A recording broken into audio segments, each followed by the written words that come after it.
Hi, this is Tim at the 1916 Company. Welcome and thanks for logging on. If you love this watch, email us, tmosso@the1916company.com for purchase pricing and availability questions concerning this watch. Today, we discuss a 2021 model year limited edition of 99 pieces in steel from Louis Erard. This is the Excellence Régulateur. Lapis Lazuli. So it was part of a trio of limited edition exotic stone dial watches that included this lapis, aventurine glass, which I suppose is more of an enamel, and then malachite.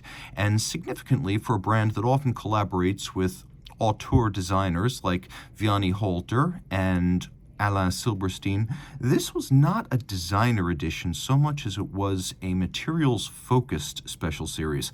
So in this case, more is more because you get more of that beautiful lapis lazuli dial. Parsimony not welcome when you have a stone like that.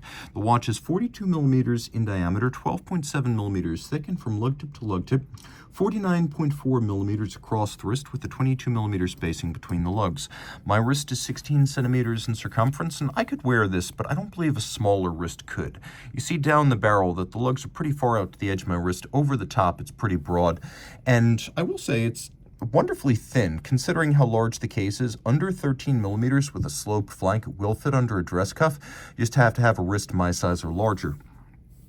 We have a lovely suede strap with a inlay of rubber on the bottom, which is wonderful because it isolates the material of the strap from the moisture, sweat, heat, and grit of the wrist. You can see this is a brand new Louis Erard factory strap. No crimping, no gouging. Pull tab spring bar so you can pop it off easily without tools, and then a little buckle that includes the branding and a profile that in some way mirrors the design of the lugs. The lugs break out of the case fairly sharply. And then you can see that the case is bowl-shaped. Everything's polished. We have the logo on the crown. We have a domed bezel, and then a slightly boxed and cambered sapphire over a Régulateur dial. And anyway, the regulator dial is something taken from the mother clocks of old watchmaking studios, where you would regulate the watch according to a large and easily read display that separated out the minutes, the seconds, and the hours on separate scales. And so this is a regulator. You can see that there's a crosshair motif and a concentric pattern for the seconds, a unique and idiosyncratic seconds hand. I don't think you'll see that anywhere else on anyone else's watch, but you can see it's repeated in the design of the minute hand and the hour hand. Up here we have indices and numerals, again a concentric pattern, and then a genuine lapis lazuli stone dial. So you can see little metallic elements and the marbled blue, a lovely look and something generally confined to very expensive watches, so a lot of fun to encounter here. We do have a hacking seconds function, and the regulator is a wonderful conversation piece. You can ask your friends what time is it. They're probably going to need a little bit of preparation and effort to tell you what time it is, because it's such an unconventional display, and in any case these days most people are only used to digital displays in their phones. Flip it all over.